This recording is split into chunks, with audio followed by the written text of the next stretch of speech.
এখন সমালোচনা করছে জানিস, এই একটা বক্তা হচ্ছে আর একটা বক্তা বলছে ও কিচ্ছু জান না, আর একটা বক্তা বলছে আরেকজন কিচ্ছু জান না, আরেকজন বক্তা বলছে ও ভণ্ড, ও আরেকজন। আরে আলেমের ভিতরে এদেরকে মানবতা নেই, সত্যি বলছি, আলেমের ভিতরে মানবতা নেই। ঠিক বলছি না ভুল বলছি?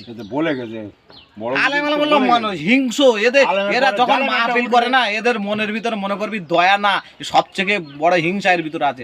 আরে আর একজন বলছে ভুল হতে পারে, সে তাকে তুই শিখিয়ে দিবি, এমনই এটা না এটা, আদব কর, আদবটা শেখ।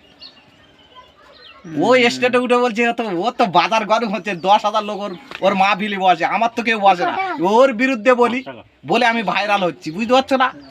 ভিডিও ভাইরাল করছে, ভিডিও ভাইরাল করছে বলছে। আর একজন বক্তা বলছে চোখ নীল হয়ে যাচ্ছে, ফেরেশতার চোখ নীল হয়ে যাচ্ছে। ওই ঘরে বসুন, বাচ্চারা আসছে, আপনি একটু ওই ঘরে বসুন। কি করছে জানো? আচ্ছা আমি একটা কথা বলি, সামনে বস। হ্যাঁ, আমি তাকে তার বিরুদ্ধে প্রতিবাদ করব। আমি তোমাদের একটা কথা বলি। বলছে একজন মাওলানা উঠেছে 10,000 টাকা তার নিচে, 10,000 টাকা নিয়েছে বলে আমার রাগ হয়ে গেছে। তুই 10,000 টাকা নিবি কেন? হ্যাঁ, তোর 10,000 টাকা দেবো, তোর ভিতরে কত শিক্ষা আছে আমি দেখবো। ঠিক বলছি না ভুল বলছি?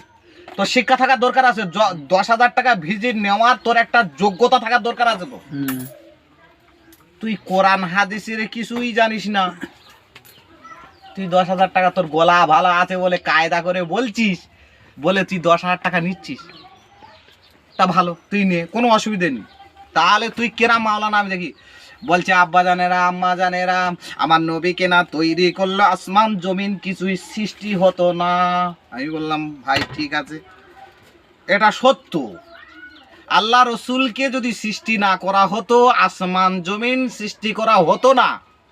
তা আপনি যে কথাটা বলেছেন এটা আমরা মানি, কিন্তু ওই যে কথাটা আপনি বলেছেন ওয়াজ-নসিহত করছেন, ওইটা নিশ্চয়ই আপনি পড়েছেন, ওই কিতাবটা পড়েছেন, ওই হাদিসটা পড়েছেন, তারপর তো তুমি এই মাহফিলে বলছো।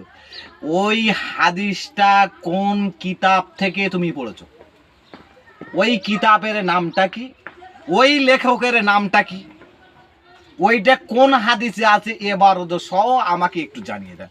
যদি আমরা সাধারণ মানুষ এবারত সহ হাদিস কিতাবের সহ উমুক কিতাবে, তিরমিজি শরীফ, মুসলিম শরীফ, সিয়াসিত্তার অন্যতম কিতাব আরও রয়েছে, যেমন কিতাবগুলো আছে, ওই কিতাবটা আমি বুখারী শরীফ থেকে পড়েছি, আমি মুসলিম শরীফ থেকে পড়েছি, আমি তফসিরে কিতাব থেকে, কোন তফসিরে কিতাব, তফসিরে তাবারি শরীফ, তফসিরে রুহুল বায়ান, তফসিরে উলমা, যে কোনো এক জায়গাতে তুমি পড়েছো, নিশ্চয়ই পড়েছো, এই হাদিসটা রয়েছে। তা কোন হাদিসই রয়েছে, ওই হাদিসের নামটা বলুন, ওই কিতাবের নামটা বলুন, এবারত সহ বলুন।